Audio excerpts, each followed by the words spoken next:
नमस्कार। कभी सोचा है कि हमारे चारों ओर जो ये बिजली है, ये असल में काम कैसे करती है? आज हम इसी दुनिया के एक बहुत ही जरूरी किरदार से मिलने वाले हैं, जिसे कुछ लोग हीरो कहते हैं तो कुछ विलन। इसका नाम है विद्युत प्रतिरोध या इलेक्ट्रिकल रेजिस्टेंस। तो चलिए आज इसी की कहानी को परत दर परत खोलते हैं। सोचिए, पंखे का रेगुलेटर उसकी स्पीड को कम कैसे कर देता है, या फिर वो छोटा सा फ्यूज कैसे हमारे महंगे उपकरणों को जलने से बचाता है। इन सब के पीछे पता है क्या है? एक ही चीज, रेजिस्टेंस या कहिए प्रतिरोध। ये कोई भारी भरकम शब्द नहीं, बल्कि वो अदृश्य शक्ति है जो हमारी रोजमर्रा की टेक्नोलॉजी को कंट्रोल करती है। तो सवाल ये है कि ये प्रतिरोध या रेजिस्टेंस है क्या चीज? देखिए, बिल्कुल सिंपल भाषा में ये बिजली के रास्ते का एक स्पीड ब्रेकर है। जी हाँ, ये किसी भी तार की वो खासियत है जो करंट मतलब इलेक्ट्रॉन्स के बहाव को धीमा कर देती है, और इसको हम नापते हैं ओम में। इसका सिंबल है ये, ओमेगा। लेकिन सोचने वाली बात यह है कि भाई एक तार करंट को रोकता ही क्यों है? मतलब उसके अंदर ऐसा क्या होता है? इसका जवाब पाने के लिए हमें तार के अंदर बहुत गहराई में जाना होगा, एकदम एटॉमिक लेवल पर। इसको ऐसे समझिए कि ये बेचारे इलेक्ट्रॉन्स के लिए एक मुश्किल वाली बाधा दौड़ है। देखिए, होता क्या है, जब तक हम कोई वोल्टेज नहीं लगाते ना, तो तार के अंदर के फ्री इलेक्ट्रॉन्स सब अपनी अपनी मस्ती में घूम रहे होते हैं, कोई इधर कोई उधर। लेकिन जैसे ही हम वोल्टेज का स्विच ऑन करते हैं, एक धक्का लगता है और ये सारे के सारे इलेक्ट्रॉन्स एक लाइन में एक ही दिशा में भागना शुरू कर देते हैं। बस इलेक्ट्रॉन्स की इसी दौड़ को हम कहते हैं इलेक्ट्रिक करंट। पर इनकी ये दौड़ इतनी आसान नहीं है। रास्ता एकदम खाली हाईवे जैसा नहीं है। नहीं, रास्ते में तार के जो एटम्स हैं ना, वो अपनी जगह पर खड़े हैं, एक जाल सा बनाकर। और ये दौड़ते हुए इलेक्ट्रॉन उनसे लगातार धड़ाम धड़ाम टकराते लेते हैं। बिल्कुल वैसे ही जैसे आप किसी भीड़ भरे बाजार में तेजी से भागने की कोशिश करें। क्या होगा? टकराएंगे ही ना। और हर टक्कर का नतीजा क्या होता है? इलेक्ट्रॉन्स की स्पीड कम हो जाती है, उनकी थोड़ी एनर्जी गर्मी यानी हीट में बदल जाती है। अरे हाँ, तभी तो बिजली से चलने वाली चीजें गर्म हो जाती हैं। तो करंट के रास्ते में ये जो टकराव है, ये जो रुकावट है, बस इसी का नाम है विद्युत प्रतिरोध। अच्छा, अब इस पूरी कहानी को, मतलब टकराव और बहाव की इस कहानी को, एक सिंपल से मैथ्स के फॉर्मूले में किसने बांधा? ये काम किया महान साइंटिस्ट जॉर्ज साइमन ओम ने। उन्होंने एक नियम दिया जो बिजली की दुनिया के 3 सबसे बड़े प्लेयर्स वोल्टेज, करंट और रेजिस्टेंस को एक रिश्ते में जोड़ता है, और इसी को हम कहते हैं ओम्स लॉ। तो ओम्स लॉ कहता क्या है? देखिए, ये बहुत ही सिंपल सी बात कहता है। वो कहते हैं कि अगर किसी तार का तापमान या बाकी चीजें न बदली जाए, तो आप जितना ज्यादा वोल्टेज लगाएंगे, मतलब जितना जोर का धक्का देंगे, उतना ही ज्यादा करंट बहेगा। मतलब ज्यादा वोल्टेज तो ज्यादा करंट, कम वोल्टेज तो कम करंट, एकदम सीधा साधा हिसाब। और मैथ्स की भाषा में ये पूरा नियम सिमट कर बस इतना सा रह जाता है, V equals I into R। V बराबर I गुणा R। देखने में कितना छोटा है ना, पर यकीन मानिए ये फॉर्मूला पूरी की पूरी इलेक्ट्रिकल इंजीनियरिंग की नींव है। तो चलिए इस फॉर्मूला के तीनों कैरेक्टर्स से मिलते हैं। V है वोल्टेज यानी बिजली का प्रेशर या धक्का, इसको नापते हैं वोल्ट्स में। I है करंट यानी इलेक्ट्रॉन्स का फ्लो, जिसे हम एम्पियर्स में नापते हैं। और R तो हमारा टॉपिक है ही रेजिस्टेंस, जिसे हम ओम्स में नापते हैं। चलो अब इसको एक छोटे से उदाहरण से समझते हैं। मान लीजिए हमारे पास एक 12 वोल्ट की बैटरी है और उससे एक सर्किट में 3 एम्पियर का करंट बह रहा है। तो सवाल ये है कि उस सर्किट का रेजिस्टेंस कितना होगा?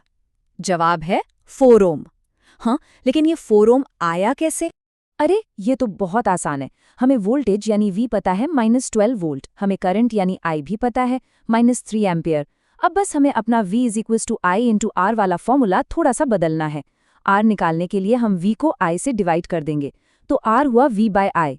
वैल्यूज डालिए, 12 को 3 से डिवाइड किया और आ गया 4 ओम। देखा कितना सिंपल है। अच्छा, एक सवाल, क्या हर तार का रेजिस्टेंस एक जैसा होता है? मतलब एक पतले तांबे के तार का और एक मोटे लोहे के तार का? नहीं, बिल्कुल नहीं। किसी भी चीज का रेजिस्टेंस कुछ बातों पर डिपेंड करता है। तो चलिए अब उन्हीं फैक्टर्स को समझते हैं। इसका भी एक फॉर्मूला है, R = ρL/A। अब ये क्या है?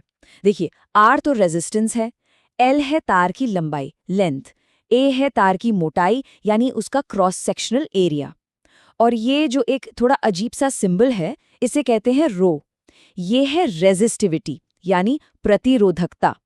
ये इस बात पर डिपेंड करता है कि तार बना किस मटेरियल का है। मतलब हिसाब एकदम सीधा है, तार जितना ज्यादा लंबा होगा इलेक्ट्रॉन्स को उतनी ही लंबी दौड़ लगानी पड़ेगी, तो टक्करें भी ज्यादा होंगी, मतलब रेजिस्टेंस ज्यादा होगा। और तार जितना मोटा होगा इलेक्ट्रॉन्स को दौड़ने के लिए उतनी चौड़ी सड़क मिल जाएगी, तो रेजिस्टेंस कम हो जाएगा। और हाँ, मटेरियल तो सबसे जरूरी है ही, जैसे कॉपर यानी तांबा करंट को मजे से जाने देता है, तो उसका रेजिस्टेंस कम है, वहीं लोहा ज्यादा रुकावट डालता है। अब आता है एक और मजेदार फैक्टर, टेम्परेचर यानी तापमान। ज्यादातर मेटल्स जैसे तांबा, लोहा, इनको जब गर्म करते हैं ना तो उनके एटम्स और तेजी से वाइब्रेट करने लगते हैं। इससे इलेक्ट्रॉन्स की टक्करें बढ़ जाती है और रेजिस्टेंस भी बढ़ जाता है। लेकिन सेमीकंडक्टर्स के साथ कहानी एकदम उल्टी है। जैसे सिलिकॉन, उसे गर्म करने पर उसके अंदर और ज्यादा फ्री इलेक्ट्रॉन्स पैदा हो जाते हैं, जिससे करंट आसानी से बहता है और रेजिस्टेंस घट जाता है। ये एक बहुत ही कमाल का और ज़रूरी फ़र्क है, जिस पर हमारी पूरी मॉडर्न टेक्नोलॉजी टिकी हुई है। तो अब तक हमने बात की तार के रेजिस्टेंस की, बल्ब के रेजिस्टेंस की, मतलब जो चीज़ें बाहर हैं। पर क्या कभी ये सोचा है कि जो बैटरी, जो सेल हमें पावर दे रहा है, क्या उसके खुद के अंदर भी कोई रेजिस्टेंस हो सकता है? उसके अंदर भी एक छोटा सा स्पीड ब्रेकर? जवाब है हाँ, बिल्कुल होता है। और इसे हम कहते हैं इंटरनल रेजिस्टेंस या आंतरिक प्रतिरोध। ये बैटरी के अंदर जो केमिकल भरा होता है ना, इलेक्ट्रोलाइट, ये उसकी वजह से होता है। वो भी करंट के रास्ते में थोड़ी सी रुकावट डालता है। और इसे दिखाने के लिए हम छोटा आर यूज करते हैं, ताकि बाहर वाले बड़े आर से कंफ्यूजन न हो। और इसी इंटरनल रेजिस्टेंस की वजह से एक बड़ी इंटरेस्टिंग चीज होती है। आपने देखा होगा सेल पर लिखा होता है 1.5 वोल्ट। ये उसका टोटल पोटेंशियल है, जिसे हम ईएमएफ या ई कहते हैं। पर जब हम उसे किसी टॉर्च में डालते हैं ना, तो हमें असल में 1.5 वोल्ट से थोड़ा कम मिलता है। वो थोड़ा सा वोल्टेज बैटरी के अंदर ही उस छोटे आर से लड़ने में खर्च हो जाता है। और ये इंटरनल रेजिस्टेंस भी कुछ चीज़ों पर डिपेंड करता है, जैसे बैटरी के अंदर की प्लेट्स कितनी दूर हैं, उनका साइज क्या है, केमिकल कितना गाढ़ा है, और सबसे ज़रूरी बात, जैसे जैसे बैटरी पुरानी होती जाती है ना, उसका ये इंटरनल रेजिस्टेंस बढ़ता जाता है। और यही वजह है कि पुरानी बैटरी कमज़ोर पड़ जाती है, कम पावर देती है। तो कुल मिला के कहानी ये है कि रेजिस्टेंस सिर्फ एक विलेन नहीं है जो करंट को रोकता है, बल्कि ये तो एक कंट्रोलर है, एक बहुत ही ज़रूरी टूल, जिसकी मदद से हम बिजली को कंट्रोल करते हैं, उसे अपनी मर्जी से चलाते हैं। पंखे की स्पीड से लेकर हमारे फ़ोन के छोटे से प्रोसेसर तक, हर जगह रेजिस्टेंस का ही तो खेल है। तो आखिर में एक सवाल, जरा सोचकर देखिए, अगर इस दुनिया में रेजिस्टेंस यानी प्रतिरोध नाम की कोई चीज होती ही नहीं, तो क्या होता? हमारी ये टेक्नोलॉजी की दुनिया कैसी होती? शायद कुछ भी वैसा नहीं होता जैसा आज है। सोचिएगा जरूर।